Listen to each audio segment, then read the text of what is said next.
19th century was a period of immense growth for Norwich. When Slater Memorial Museum was founded in 1888, Norwich was at its industrial apex.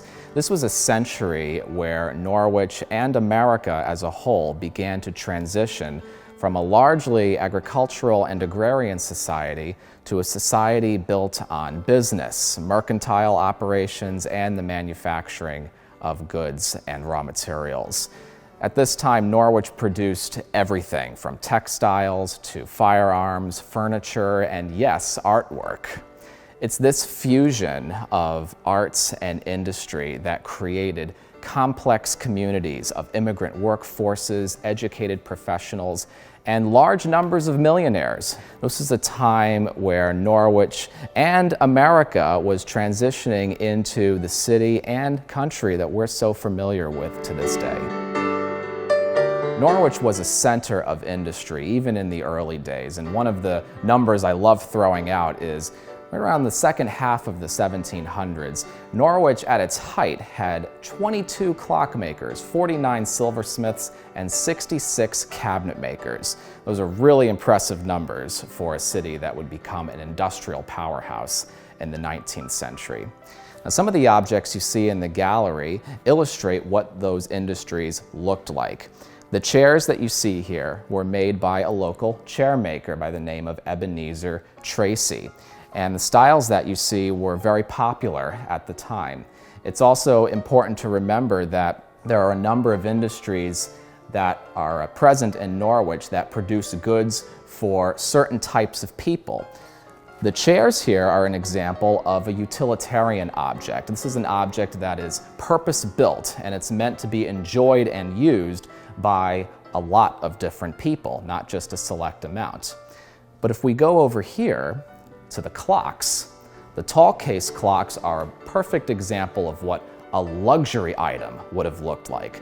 Not everybody in the 18th century owned a clock. The only way that you would own one of these pieces is if you had the discretionary income and the means to do so, such as Christopher Leffingwell, who was a local Norwich patriot and a very well-to-do businessman. This center clock right here once belonged to him.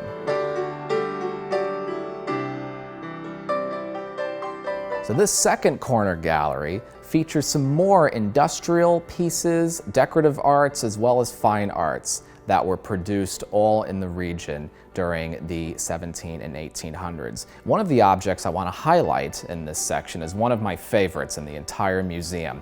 It's this beautiful desk that was owned by one of our founding fathers. His name was Samuel Huntington, and he was one of 4 men from Connecticut to sign the Declaration of Independence.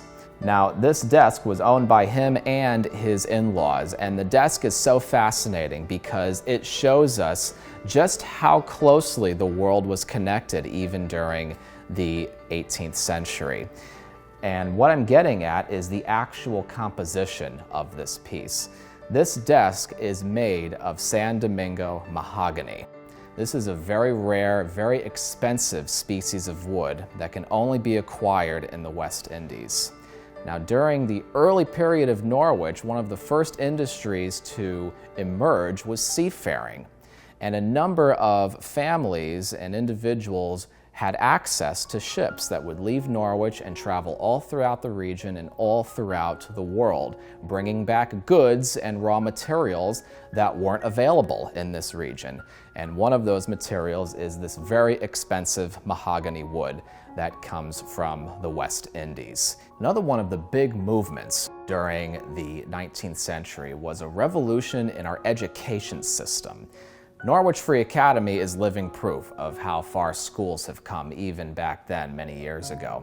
But another school that was established in Connecticut was called Music Vale Seminary. This school was not located in Norwich, but it was located nearby in the town of Salem, and it was the first music school of its kind to be established in Connecticut. It was started by 2 brothers by the name of John and Ormel Whittlesey. And they didn't just establish a school to train young men and women in the art of music, but they also produced beautiful pianos. It was very difficult to find pianos like this. This piano was made in the early 1830s. And the Whittlesey brothers were considered to be among the first, if not the first, manufacturer of modern-day pianos in America, which is pretty remarkable.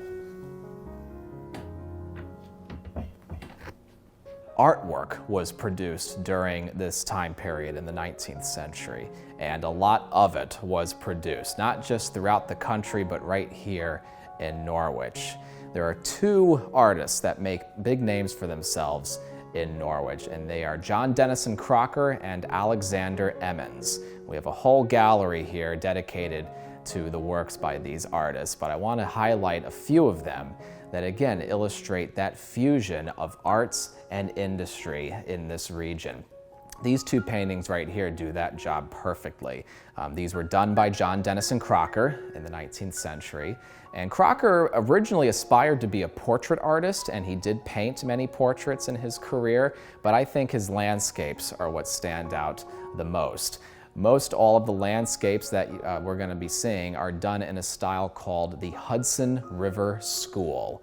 John Dennison Crocker was a protege of this Hudson River School movement in America, and one of the big hallmarks of this style is showcasing the majesty and the scale of Earth's natural beauty.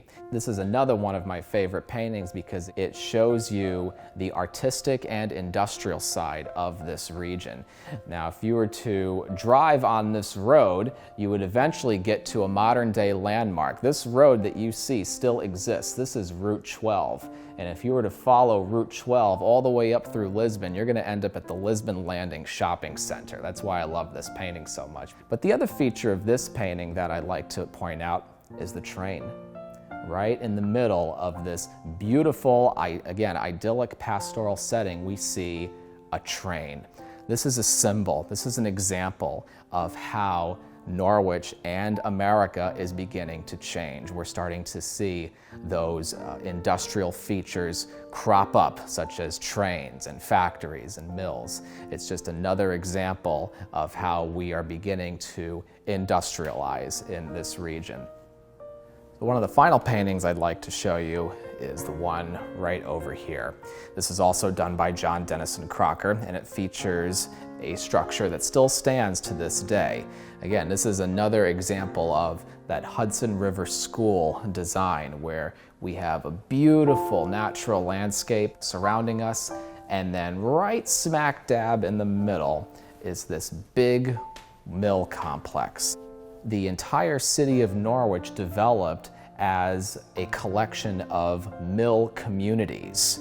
And these communities could be found in Yantic and Taftville, downtown Norwich, and beyond.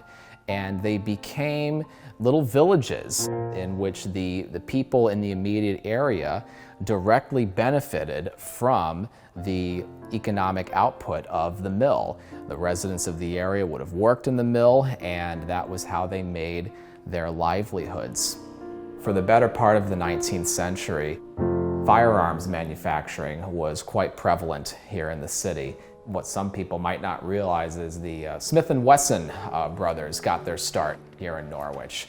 And for many years, the Hopkins and Allen gun manufacturers dominated the downtown scene. So we have some examples of those firearms on display. The industry largely dried up after the Civil War and were ultimately replaced by newer industries, mainly textiles, that came into the downtown region. Norwich really was a microcosm of what was happening throughout America during the 19th century. The nation was changing, the economy was changing, industries were created, other industries died out and were replaced by newer ones, and more Americans than ever were becoming educated as well as consumers of goods and products that are still traded to this very day. But it's also important to note that this was a time period where there was a significant amount of turmoil. We fought the Civil War during this time, and we also saw many early political and labor movements that aimed to increase not only our standard of living, but our standards of decency as a nation.